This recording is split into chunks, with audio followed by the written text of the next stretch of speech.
Okay, so we've looked at what liquidity is, and then we started to look at how, we can identify where we assume resting liquidity is on the chart, or where, liquidity was and has already been swept and taken. Okay, so now we're going to start to get into the more sort of juicy side of things, where we are going to look at, how we actually use these liquidity concepts within our trade plan and how to formulate trade ideas and all that good stuff. So like I was saying before, first we're going to kind of have to strip things down into their individual pieces, into the individual components, so we just know how to identify them and what each individual component, how we interpret it. And then as we go out through the lessons, then we're going to put those all together to, put the pieces of the puzzle together right. And we're going to get a bit, fancy, and then perhaps a little bit lost in the sauce with entry models and all that good stuff. So it's good to just take our time, build things up slowly, and we'll get there. So yeah, and like I kind of touched on there, it can be very easy with all of this, and not just liquidity concepts, but the whole strategy in general. There can be a lot of variables, a lot of components, right? And it can be very lost to kind of, or very easy to get lost in all the source of it. So what I always try and do is trying to bring things back to a high level and ask ourselves is, what are we trying to do here? What is kind of the overarching philosophy of the strategy and the trade plan? And for me, what I think I'm at least doing, or what the philosophy is behind my trading approach, is to look for institutional footprints in the market. Okay, so where was, the big money involvement? It's a bit of an oversimplification when I say the, big money involvement, but it's just an easy way, I think, to kind of hold on to what it is we're trying to do here, right? We're trying to look for where the big guys got involved. I want to be trading with them rather than, against them, quote unquote. So the first kind of way we've been doing that, specifically with sort of looking where they've entered, is looking at supply and demand zones, but not just any supply and demand zone. We want to look for where did big money enter or exit the market to cause those overwhelming imbalances in the market, right? So to significantly move price. How do we do that? Well, we filter those supply and demand zones by looking at ones that either broke structure, right? Because obviously it takes a significant amount of money to break structure. The more significant the structure, the more significant potentially that zone is going to be, or it managed to flip another strong zone, right? Where we see that interaction between supply and demand, and one manages to overpower the other, right? Where one takes control. Okay. So when we've been identifying that can hopefully signal that there was institutional backing in the creation of that zone. Okay. So liquidity concepts, they're simply just another great filter to signal BFI involvement. Okay. BFI, banks, financial institutions, right? It's just another acronym in the space that's already overloaded with acronyms, but basically the big guys, right? Institutional involvement is what we're saying there. So it's just another way in which we can now apply these liquidity concepts to what we've already been looking at as another sort of tick in the box. Let's say that potentially there was big money involved in that area, okay? So now just bringing a step back to what we're talking about in the theory lesson, right? Every buy order must have an equivalent sell order for a trade to take place, okay? So obviously, like I said, if you need to buy 10 apples at $2, you need someone selling that minimum amount of apples. Someone needs to be selling at least 10 apples for $2, right? Otherwise, there can be no trade taking place, okay? So if you're a large market participant, right, you're going to need the equal and opposing liquidity to enter the market with minimal slippage, okay? So essentially what that means is, well, if you think about the order book, right, at every single price level, there's going to be, orders, right, supply and demand. And if you're in a market where, say, there isn't a lot of supply and demand and it's a bit of liquid, like you've got loads at list level, not much here, another chunk here, and then loads up here. If you're someone down here, right, and you're a big guy, let's say, and you want to buy 10,000 lots, what's going to happen? It's going to quickly absorb all of that supply, and you're probably going to get filled some of your order up here, okay? So large market participants, they need opposing liquidity to enter the market with minimal slippage, right? If you want to buy here with a ton of volume, you want a ton of volume to be exactly where you want to buy. You want a ton of volume to be selling to you that you can buy from, right? So you can transact at this level rather than getting filled all the way up here. That's essentially it. So when we are identifying where liquidity has already been taken, okay, so that's why we're looking on the price charts and we're going, okay, there was probably, if you got a low like this, right, there was probably liquidity below that low. If we see where price comes down and grabs the liquidity below that low, that's what we say grabs, liquidity has been taken, liquidity has been swept, liquidity has been run. They all essentially mean the same thing, that price has come in and grabbed some of those orders there. So when we say it's been taken in the past, and it leads to the creation of a supply and demand zone. That is what we call a sweep zone, okay? And that signals where BFIs have likely entered the market, right? And this is where we kind of get some of these patterns like this, okay? So essentially, we are looking for in the creation of, well, let me bring it back again. When we look at supply and demand zone, like I said, right, we're just looking at one structure zones, ones that lead to a break of structure.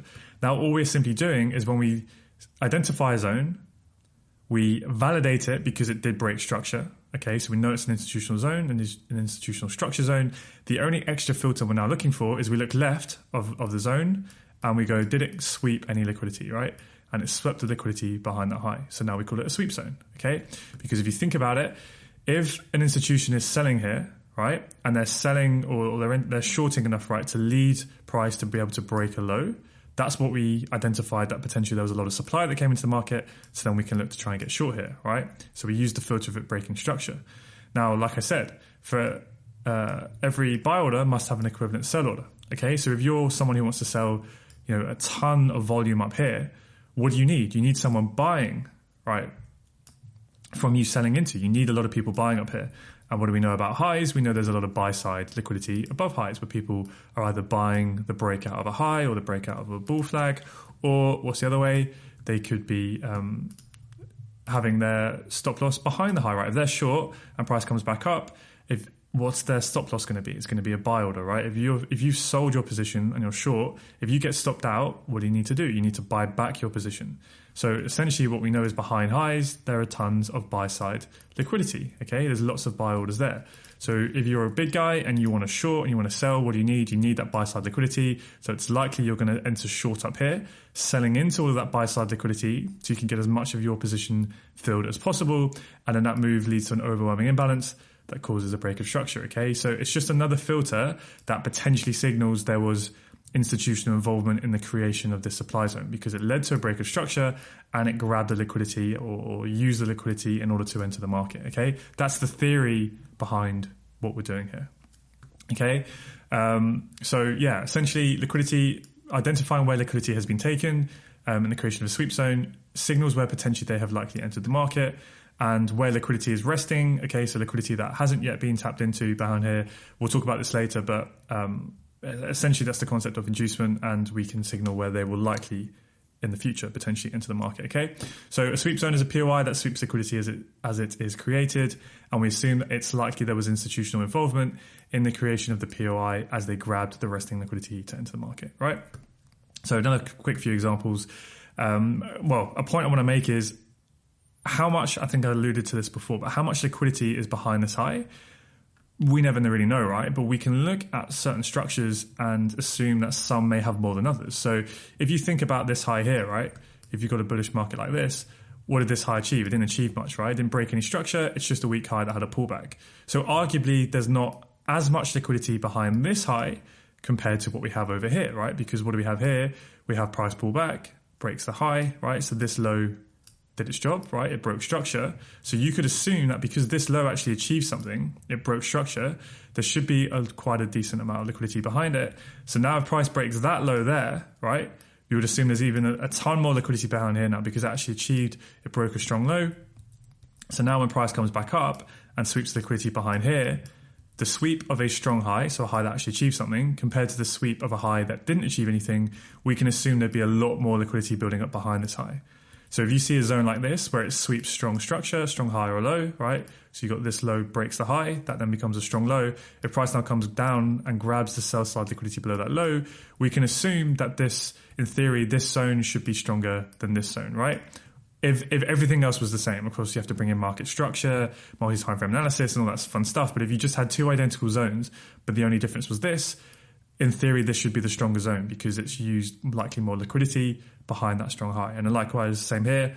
If we have a build-up of equal highs, we know there's going to be a lot more liquidity starting to build up behind there compared to if you just had, one weak high like that, okay?